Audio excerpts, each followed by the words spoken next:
Nex, formerly of Mouse Sports and currently of Big, has for the past 2 years been the poster boy, the hope of German Counter-Strike. But unfortunately, this player has not been able to live up to the billing that such a title should carry, and crucially, at age 24, having played numerous majors, having been in a couple of teams that had potential, that were top 10 teams, played with a great in-game leader in God B, played with a fantastic star player in Nico, and still never really figured it out. It feels like the ship has sailed on Nex, and German Counter-Strike finds itself, as kind of the title here alludes to, in kind of a bankrupt situation. This was their hope. This was the guy, and he's failed. He hasn't come through. He hasn't delivered. It doesn't look like he's at any point in time going to turn it around, flourish, blossom, because like I say, he's 24. He's had his chances. There's nothing really that should have been holding him back from getting it together and becoming a real tier 1 superstar level player, which he at best, maybe at one point in time, flirted with being a star player in the summer to the autumn of 2015. So to understand why this is so notable and why this isn't just a footnote in history, you have to realize that the German scene was considerably prominent in Counter-Strike 1.6 and back before the version even was 1.6. So to understand the context, I've got to give you a basic overview of German Counter-Strike in the previous version of the game. So in the early days, when we had these teams like Okrana and SK, okay, they were a decent enough scene at the time. They were all right. They were around, you know, maybe let's say the bottom end of the top 10 in Europe, but they were never challenging for massive tournaments. You had Mouse Sports within Germany rise up and become a team that became dominant there, but they weren't doing it internationally. It wasn't until you got the all-star team of late 2013 where they put together the best players from all the different German teams essentially into this super team that then you really got some big placings, some top 4 finishes. Then 2005 came along. 2004 was a very mixed, confused time where there was a lot of back and forth because of the EPS results. Big teams coming up, winning, then their star players going to Mouse. It didn't always work out. 2005 comes along, they had a lot of success. You know, now they're making deep runs at ESWCs. At one point in time, technically the best team in the world was Mouse Sports. Early on, when they beat Complexity at CPL Barcelona. Then you had 2006, you had Attacks rise up with Moon, this old name from the past, who comes along now, and now he's got this fantastic team. You know, they look like they're rejects, but somehow they do this incredible run of top finishes at big majors, big placings throughout the year. 2007 is a weak year because Mouse Sports signed 3 of the big names from Attacks, including most notably Capio. And it doesn't really work out. That team kind of fails internationally. Alternate, which is the team that Attacks was now rebranded as, doesn't have enough left over with Moon to really do much internationally, even though they had Roman for a brief point in time. 2009, you know, Attacks had that brief little spike where they had the good run at IEM 3 European finals with Roman back in the lineup. He'd come back from TBH, but that's about it. Yeah, domestically there was a back and forth, but you know, at this point, Mouse Sports' lineup, 2008 had been a great year. They'd had a couple of big runs. They'd won the IEM Major, IEM 2. They'd won IEM Dubai towards the end of the year. The rest of the year had been pretty good. They'd been one of the top 3 teams of the year.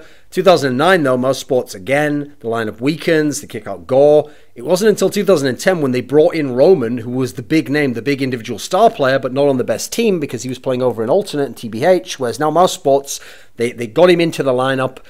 They started off strong. They won the European finals early in the year, beating SK, beating Fnatic. The problem is they were still a strong team. They had very good finishes right up to the summer, but then the tragic death of Six really handicapped that team, hindered it. The team itself was emotionally struck by it. They gradually just faded away. Players went away in the scene. Mouse Sports and the alternate teams from then on were kind of a joke the next couple of years. They were decent. They were okay. They were never really elite level, despite like the odd decent finish. And 1.6 ended with German Counter-Strike being fairly irrelevant. Now, with there being so much, in theory, so much talent within the German scene, because Germany had a very vibrant source scene towards the end, I thought, right, in CSGO, let's see what can happen here. But nothing really came of it. So in 1.6, we had these big names from the German scene who were Germans. So we had, I mean, the 2 obvious names is Roman, who was one of the all-time great players in 1.6, very good international player, and he was probably the best German player overall. But then you also had Six, who was a very well-rounded player. He wasn't the superstar player of his team, but he was a very strong player. He was a good clutch player. He played his spots and his within his system in Mouse very well, and he was a hybrid AWPer.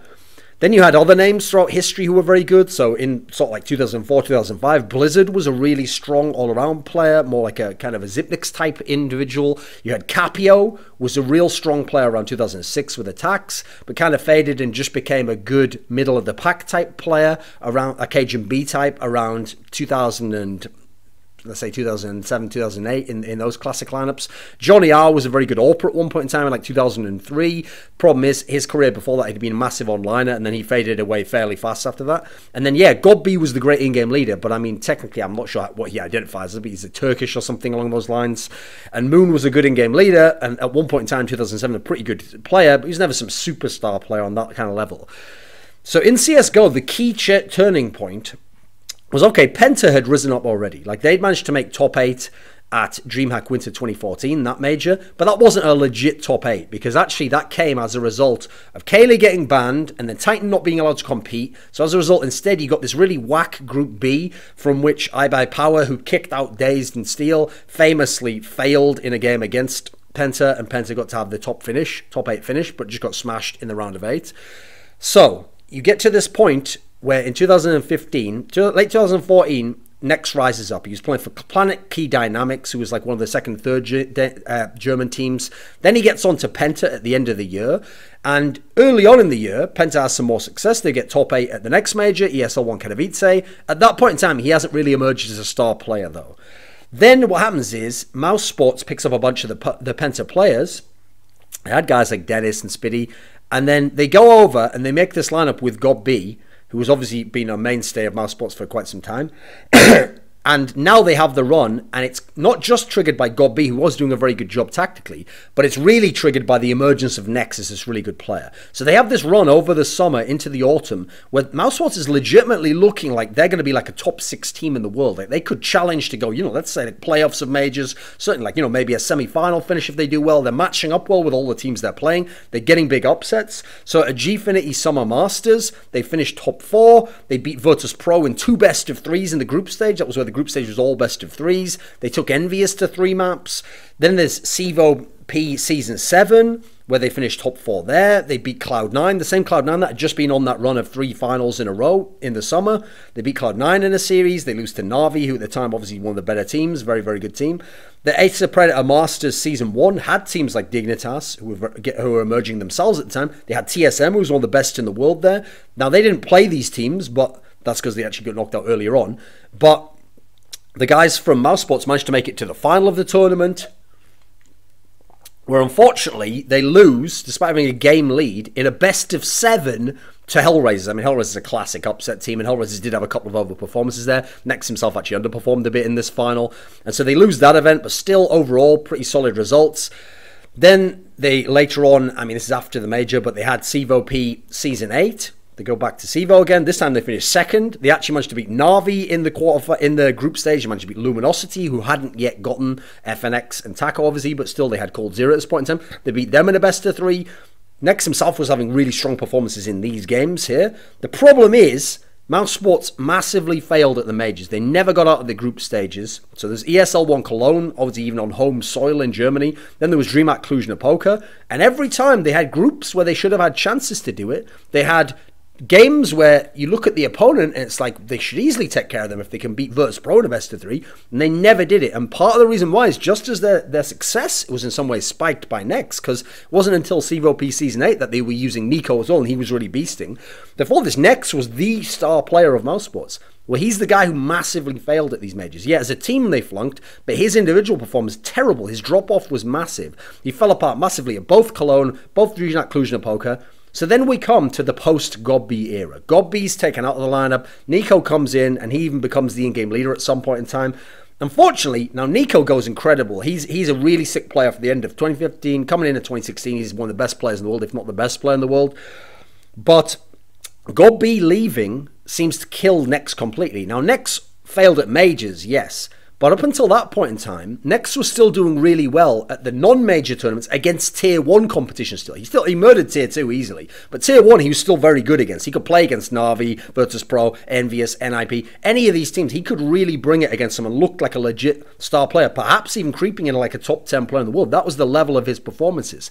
The problem is, without God B, he really seemed to fall apart. And then with Nico taking over and becoming the superstar of the team, Nex was just left in no man's land, and he never delivered as that sidekick. And so you look at the post-God B era, MLG Columbus, another major. He was appalling at this major.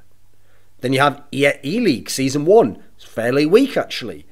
ESL1 Cologne, another major. Another one on German soil. Absolutely sucked. Really, really poor. The only time against Tier 1 that Nex actually really got it done at all in this Mouse Sports in 2016 was DreamHack Malmo. At this tournament, he had a revival. He looked really good. Mouse itself actually looked pretty solid, like they might be able to go somewhere. And then they fell apart in the playoffs.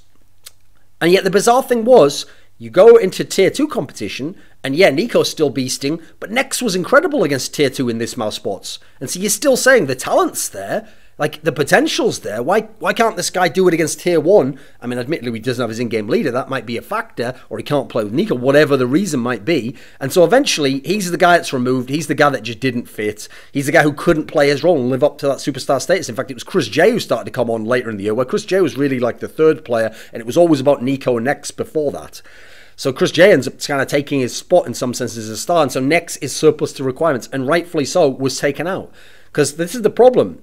When Nico took over and was superstar level, Nex didn't even have to be the star. He just had to be a good sidekick. He just had to be the Kobe to the Shaq of the early 2000s in that metaphor, and he could have been a very good player and had great success, because you put superstar Nico with pretty good Nex, and then Chris J getting elevated at the end of the year. Now you would have had a team. Now, listen, you're not going to win massive tournaments, but you could make some upsets. You could get some deep runs. You could do some damage with a team like that. They really could not do this at any notable time with that team. And that's the problem with Nex. It's not that we're asking too much of this guy. It's not that, yeah, the German scene is kind of crap. I mean, the German scene is kind of crap. But he could have been that Roman, that individual superstar. He could have been this very strong player to go with the legacy of Six and Blizzard and Capio and all these great players of old. Because this guy's talent level, his skill, is clearly very good. It is. It's really good if you go and watch the POVs of him and you watch him at his best. I mean, there's times where he's posted monster numbers where you go and watch the game and this guy was a beast. I mean, I'll off the top of my head, here's some. So there was the first one that really caught my eye was that first best of 3 against Virtus.pro at Gfinity. He was an absolute monster. He took over against one of the best teams in the world. And a team that, yeah, okay, in theory, in terms of results, they weren't having the best time at that point in time. But they were still a very strong team who always performed at majors. If you go to Ace of Predator Masters and you go in the upper bracket final, bizarrely, they ended up playing EFrag, who were the guys, if you remember, who'd been, what was it, GG Play or something like that. They're Bulgarians. He murders these guys completely in this series. Like, that series was unbelievable shit. Go and watch that one. Admittedly, yeah, it's Tier 2 competition, but they were an upset team at the time, and he just destroys them single-handedly, pretty much. If you go to... I mean, particularly it was the decider, I remember. Dust 2 was the one where he just goes absolutely mental in this one. If you go to CEVO Season 8, the one where Nico's already fully in form, in the semi-finals, they end up playing Conquest, who eventually basically became Optic. And this guy, if you go to the decider of that series, it was on Cash, again, lights out shit. Like, he's the whole reason they go to the final. They get to play Virtus.pro there, whereas Conquest had been an upset team. They'd been doing work at that tournament, and they could have easily been in the final at that point in time. The problem is, without God B, yeah, for whatever reason, the team didn't work around Nex in the same way, and Nex himself couldn't perform the same way. Now, the failure at the majors, that was consistent throughout. I have to say, in this sense, I think people misdirected their hatred towards Nico. Because what they did is they saw that because God B was gone, and Nico was doing amazing, but the team wasn't winning, and the team wasn't as good as they were in terms of international placings, that was somehow Nico's fault. To me, God B had his own issues. His style wasn't working well anyway. The results had already dropped off while he was there. But also, it's not just that the Nico for Gob swap, it's the fact that without God B, Nex really struggled individually. So actually, my analogy for Nex would be what was called the Weimar Republic. And this was the government that took over, a democratic government, after the Kaiser was deposed because of World War I, and obviously that had gone badly because Germany lost, and then they had all these ridiculous levies put on them, and the Treaty of Versailles was signed by the Weimar Republic. Now the problem is, this was Germany's chance to have a democratic government, to try and almost be like, copy some of what America had done, and they had these high expectations that, you know, we can put all the past behind us, we can go forwards. But people always felt betrayed by this situation, because this is where everything went to shit. They kind of acquiesced to the Allies. They were put in a situation where they had this hyperinflation. They essentially were bankrupt as a country. It was just going completely to shit. And from that terrible failure, unfortunately, is what fermented, obviously, the rise of Hitler and the Nazi Party and all the rest of it, which obviously that part of the analogy has no reference to the Counter-Strike aspect. My point is, though, next feels like a bankrupt future in terms of the German Counter-Strike community, because he is the only real superstar talent who could have made it. He's too old now. He's had too many chances. Big as a team doesn't look like it's going to go far. He's back with God B, but what else is there to really look at there? It's not even like he was really even godlike, even at this tier 2, tier 3 competition at DreamHack Leipzig. It's hard to know how you can have any faith in the guy anymore, which is a shame, because clearly the talent was there, but for whatever reason, the mentality wasn't. I mean, he's someone who famously had said on a number of occasions he had issues playing on stage. He had issues playing in the bigger tournaments, like the majors, for example.